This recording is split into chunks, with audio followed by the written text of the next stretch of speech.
your economic needs. Like, I want a nice car, I want a nice house. And it meets it, don't get me wrong. But then the way, look, I grew up in a poor suburb of Sydney.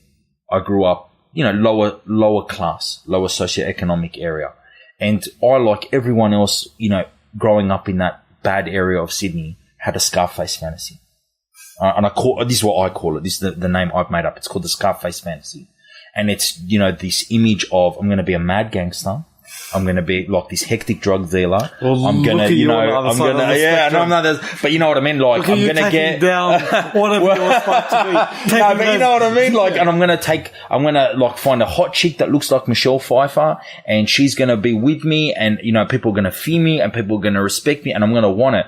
And I always say it's funny that everyone has the Scarface fantasy, but no one watches the last 20 minutes of the movie where he gets murdered quite viciously in his own home. That's my favorite part. It's a cool part. Reality, Al Pacino's it. Like, but they always reality. get taken down. And it doesn't matter who you are. And not only with criminals, but I also, like, for me, one of the things that caused me to twig and go, you know what, man, maybe money, fame, popularity isn't all that it's up for, is when Kurt Cobain, who was the lead singer of Nirvana, when I was growing up, the voice of a generation, right? This guy was just everything. He was good looking. He was, grunge. He was just on edge. Every guy wanted to be him and every girl wanted to be with him. And he put a shotgun bullet through his face. And you just sort of go, you know what? What the fuck? It's not, what the fuck? And you go, all right. So maybe it's not a panacea. Maybe it's not the thing that's going to resolve all my issues. It can make life easy. Don't get me wrong. I'd love $5 million right now. If I won the lotto tonight, if I left you now and I went home and I found a lottery ticket in my car and it said $5 million, God, I could think of some really not extravagant things. But you're introspective enough to know, like, what kind of implications come with that $5 million. Yes, and yes, I am. But I've realised that, a lot of, most of society isn't, and they're lacking introspection in their own ways, but it makes society really dangerous.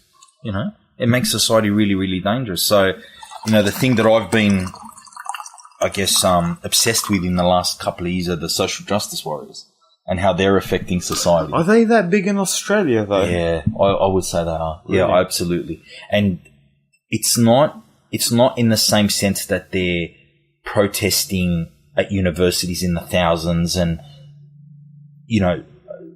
getting certain people elected who promote their viewpoint, but they're in academia. They're in the universities. They're the ones. Okay, so just to give you an example, have you ever heard of a movie called The Red Pill? No. Really, really interesting documentary. Has anything got to do with the Matrix?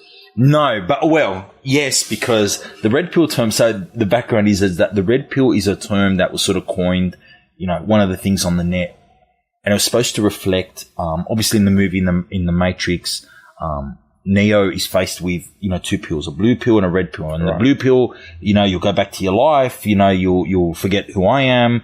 And the red pill, you'll go down the rabbit hole, you'll see how far you can go, you'll realize what reality is really like. So it was an interesting woman called Cassie J, who wrote, was a documentarian. She's a feminist, self-proclaimed feminist. Okay. And she was doing documentaries on women's issues. What times? Like what year? Like, in the last 5 to 7 years. So, we're in 2017 now. In the last 5 years, you can YouTube lots of interviews with her, and she can tell her own story better than I can.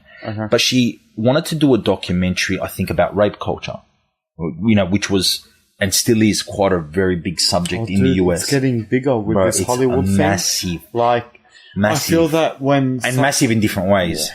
What were you saying? Just when something's exposed, it just opens up and everyone feels they have the right to say their story. Yeah.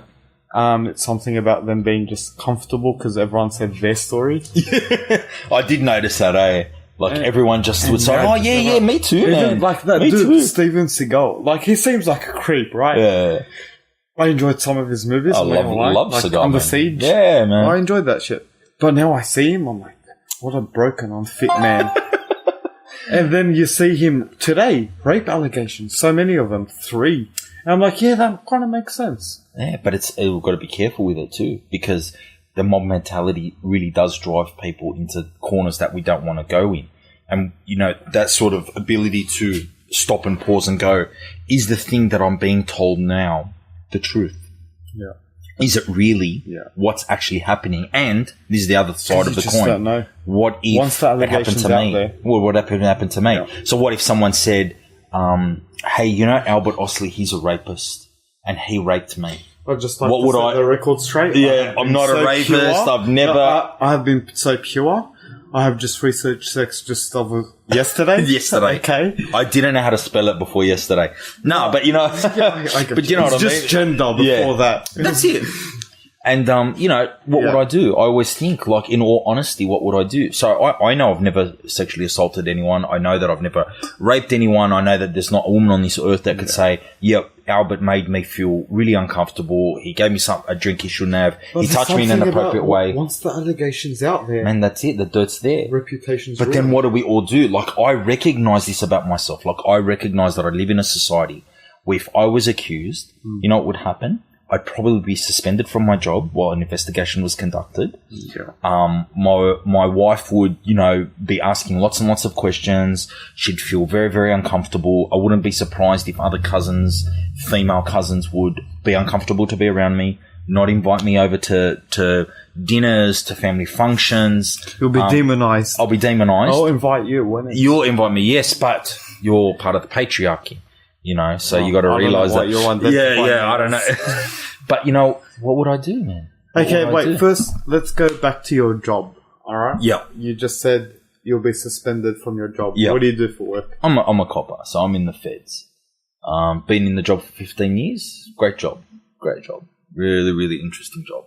And to be quite honest, a job that if you'd asked me, I'd be doing when I was 15 or 16 or 17 years old. It would have been the last thought on my mind, like to be a police officer. I always wanted to be... Scarface. No, well, that was the fantasy. What was going to be my reality was I wanted to be an astrophysicist. I wanted to work for NASA. I wanted to sit on a rocket. It's a good aspiration. It's a good aspiration until you find out there's no work here and you'd have to, you know, unless you're in that like top 1 percentile of intelligence, you're pretty much not going to be making... Scientists wait for funding. Yeah, and it's just not going to happen. But for a variety of reasons, I finished my degree. I was halfway through my honours and I stopped because, you know, I, as I was saying before, to me, you know, I have to value what I'm doing. Like, I have to seek purpose and I have to see value. And I resent severely being forced by either other people, by myself, or by society at large to do things because it's the right thing to do when I myself don't see the value in it. So you think everything that you do within your job, you accept it ethically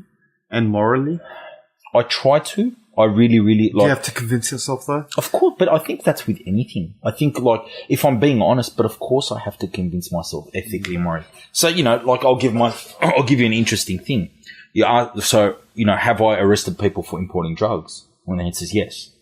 Have I assisted... Oh, wait, you seem like you've got... Oh, hold on. Let me go through this thought. Okay. You know, just to show you, you know, look, life's complicated. People are complicated. And trying to understand how you should live life is actually quite complicated. And I don't pretend to know exactly how to do it, nor do I pretend that my life is like a great example of how to do it. But I'll just show you like my own personal conflictions, right? Right. So, you know, normal copper. You seem like you've got a lot of them, though. But you seem like sometimes I think I'm aware. You can't sleep at night. You're like, oh, I wish I was Prime Minister.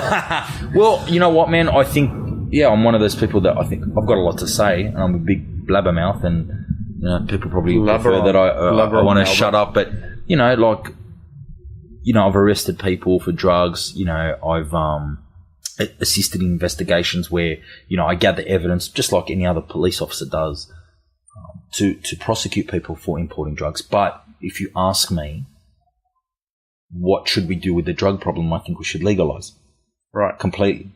So I have that philosophical... Do you think meth should be readily available at your 7-Eleven? So, do you think you can get coffee and meth? I would treat... So, okay, so say... Because to me, like, I'm progressive in thinking, hey, maybe it shouldn't be demonized, and maybe you should respect people's opinions on things, and you look at statistics, Portugal and Amsterdam and all these, America right now... it's undeniable. But then when you talk about hard drugs, it's a hard question. I've done, a lot of research on it. So I tried to read all the literature I could get my hands on about drug legalization, drug decriminalization, and try to understand basically how we got to the position where we send people to jail for 20, 30 years for importing, not even using, not even selling, but importing white powder. So people how readily can you prove, like, if I import white powder, right, and then I send it to a random address, will that person go to jail for 20, 30 years? No, you'd have to prove that person intended for it to come to them. Innocent till proven guilty doesn't exist anymore. It's guilty till proven innocent. I disagree, Anthony. I understand how it is for people who are outside the criminal justice system. As soon as you get that letter, you feel guilty. It's fine. It doesn't matter who you are. You may very well feel that. If you're a gardener that has never seen any white substance, you get that letter and it's all red and shit. And then you'll say, you need to appear in court on this date. Come on. And then you have to go out of your way to get a lawyer. Dude, you're guilty already. If you're paying out of pocket for a lawyer to defend yourself about some substance that came from overseas, from Colombia, and you've never even heard of, and then you have to research what cocaine is and why Colombia's... Come on. Is it guilty to proven innocent? I don't believe so. I don't, like, in terms of the way the criminal justice system works. That person, that gardener, that looks at himself and receives that letter and has to defend himself, and may not have that money to defend himself, and may end up in jail because of unproven allegations and because he doesn't have enough money to... Does that happen? It's actually in Australia, and I can talk only for Australia, it's actually really hard. The only way that really, as an innocent person, you're going to go to jail is if cops stitch you up.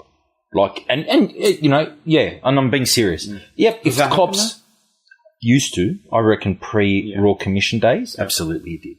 Absolutely did in this country. When was the commission?